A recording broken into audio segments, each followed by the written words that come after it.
ओम नमः शिवाय।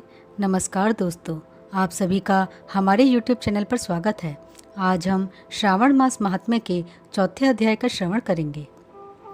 धारणा पारणा मासोपवास व्रत और रुद्रवर्ती व्रत वर्णन में सुगंधा का आख्यान। श्रावण मास महात्म्य चौथा अध्याय।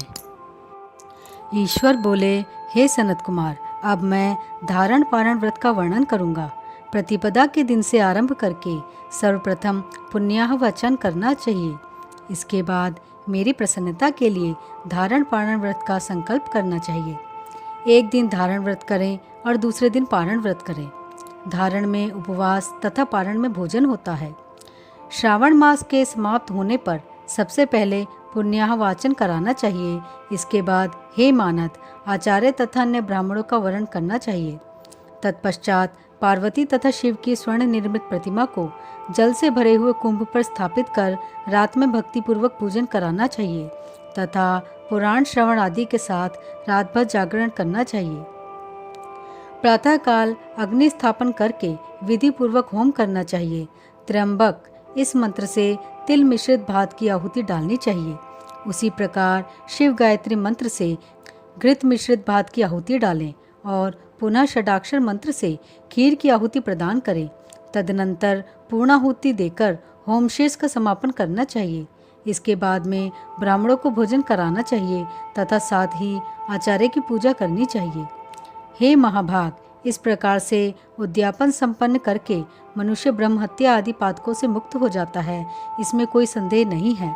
अतएव इस महाव्रत को अवश्य करना चाहिए। हे मुने, अब श्रावण मास में मास उपवास की विधि को आदरपूर्वक सुनिए। प्रतिपदा के दिन प्रातःकाल इस व्रत का संकल्प करें। स्त्री हो या पुरुष, मन तथा इंद्रियों को नियंत्रित करके इस व्रत को करें।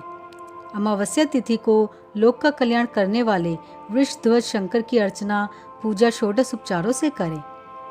तदनंतर अपनी सामर्थ्य के अनुसार वस्त्र तथा अलंकार आदि से ब्राह्मणों का पूजन करें, उन्हें भोजन कराएं तथा प्रणाम करके विदा करें। इस प्रकार से किया गया मास उपवास व्रत मेरी प्रसन्नता कराने वाला होता है।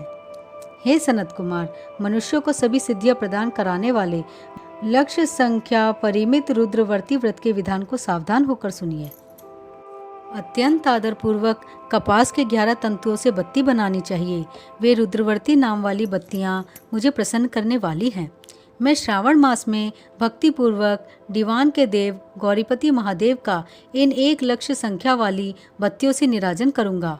इस प्रकार श्रावण मास के प्रथम दिन विधि पूर्वक संकल्प करके महीने भर प्रतिदिन शिवजी का पूजन कर 1000 बत्तियों से निराजन करें और अंतिम दिन 71,000 बत्तियों से निराजन करें अथवा प्रतिदिन 3000 बत्तियां आदरपूर्वक अर्पण करें और अंतिम दिन 13,000 बत्तियां समर्पित करें अथवा एक ही दिन सभी 1 लाख बत्तियों को मेरे समक्ष जलाएं। प्रचुर मात्रा में घृत में भिगोई जो स्निग्ध बत्तियां होती हैं वे मुझे प्रिय हैं। तत्पश्चात मुझ विश्वेश्वर का पूजन करके कथा श्रवण करें। सनत कुमार बोले, हे महादेव, कृपा करके आप मुझे इस व्रत का प्रवाह बताएं। हे प्रभु, इस व्रत को सर्वप्रथम किसने किया तथा इसके उद्यापन में क्या विधि होती है? ईश्वर बोले, हे ब्रह्मपुत्र, व्रतों में उत्तम इस रुद्रवर्ती व्रत के विषय में सावधान होकर सुनिए। यह व्रत महापुण्यप्रद, सभी उपद्रवों का नाश करने वाला, प्रीति तथा सौभाग्य देने वाला, पुत्र पौत्र समृद्धि प्रदान करने वाला, व्रत करने वाले के प्रति शंकर जी की प्रीति उत्पन्न करने वाला तथा परम पद शिवलोक को देने वाला है। तीनों लोकों में इस रुद्रवर्ती के समान कोई उत्तम व्रत नहीं है। इस संबंध में लोग यह प्राचीन दृष्टांत देते हैं। क्षिप्रा नदी के रम्य तट पर उज्जैनी नामक सुंदर नगरी थी।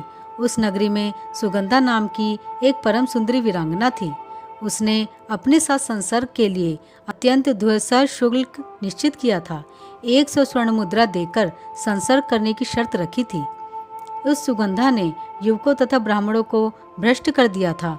उसने राजाओं तथा राजकुमारों को नग्न करके उनके आभूषण आदि लेकर उनका बहुत तिरस्कार किया था। इस प्रकार उस सुगंधा ने बहुत लोगों को लूटा था। उसके शरीर की सुगंध से कोस भर का स्थान सुगंधित रहता था। वह पृथ्वी तल पर रूप लावण्य और कांति की मानव निवास स्थली थी। वह 6 रागों और 36 रागनियों के गायन में तथा उनके अन्य बहुत से भेदों की भी गान क्रिया में अत्यंत कुशल थी। वह नृत्य में रंभा आदि देवांगनाओं को भी तिरस्कृत कर देती थी और अपने एक एक पग पर अपनी गति से हाथियों तथा हंसों का उपहास करती थी। किसी दिन वह सुगंधा कटाक्षों तथा भोज चालान के द्वारा काम बाड़ों को छोड़ती हुई घृणा करने के विचार से क्षिप्रा नदी के तट पर गई। उसने ऋषियों के द्वारा सेवित मनोरम नदी को देखा। वहाँ कई विप्र ध्यान में लगे हुए थे तथा कई जप में लीन थे, कई शिवार्चन में रत थे तथा कई विष्णु के पूजन में तल्लीन थे। हे महामुने, उसने उन ऋषियों के बीच विराजमान मुनि वशिष्ठ को देखा। उनके दर्शन के प्रभाव से उसकी बुद्धि धर्म में प्रवृत्त हो गई। जीवन तथा विशेष रूप से विषयों से उसकी विरक्ति हो गई। वह अपना सिर झुकाकर बार बार मुनि को प्रणाम करके अपने पाप की निवृत्ति के लिए मुनि श्रेष्ठ वशिष्ठ जी से कहने लगी। सुगंधा बोली, हे अनाथनाथ, हे विप्रेंद्र, हे सर्व विद्या विशारद, हे योगीश, मैंने बहुत से पाप किए हैं, अतः हे प्रभु, उन समस्त पापों के नाश के लिए मुझे उपाय बताइए। महादेव बोले, हे सनत कुमार, उस सुगंधा के इस प्रकार कहने पर वे दीन वत्सल मुनि वशिष्ठ अपनी ज्ञान दृष्टि से उसके कर्मों को जानकर आदरपूर्वक कहने लगे। वशिष्ठ बोले, तुम सावधान होकर सुनो। जिस पुण्य से तुम्हारे पाप का पूर्ण रूप से नाश हो जाएगा, वह सब मैं तुमसे अब कह रहा हूँ। हे भद्रे, तीनों लोकों में विख्यात वाराणसी में जाओ।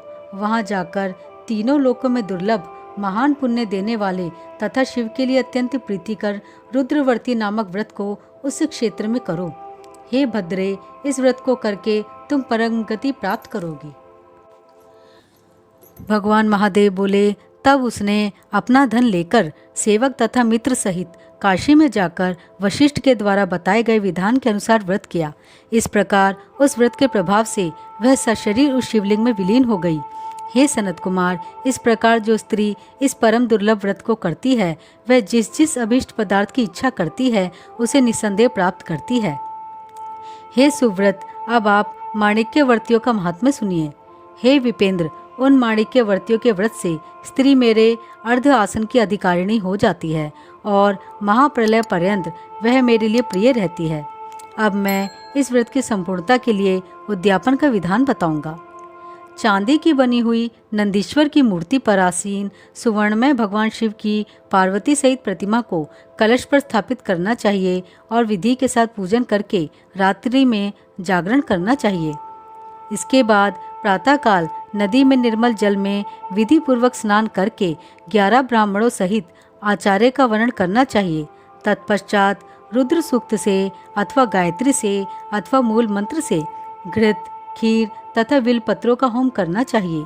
इसके बाद पूर्णाहुति होम करके आचार्य आदि की विधिवत पूजा करनी चाहिए तथा सपत्नीक 11 उत्तम विप्रों को भोजन कराना चाहिए। हे सनत कुमार, जो स्त्री इस प्रकार से व्रत करती है वह समस्त पापों से मुक्त हो जाती है। तत्पश्चात विधान पूर्वक कथा सुनकर स्थापित की गई समस्त सामग्री ब्राह्मण को दे देनी चाहिए। इससे निश्चित रूप से 1000 अश्वमेध यज्ञों का फल प्राप्त होता है। इस प्रकार श्री स्कंद पुराण के अंतर्गत ईश्वर सनत कुमार संवाद में श्रावण मास महात्म्य में धारणा पारणा मासोपवास रुद्रवर्ती कथन नामक चौथा अध्याय पूर्ण हुआ। ओम नमः शिवाय।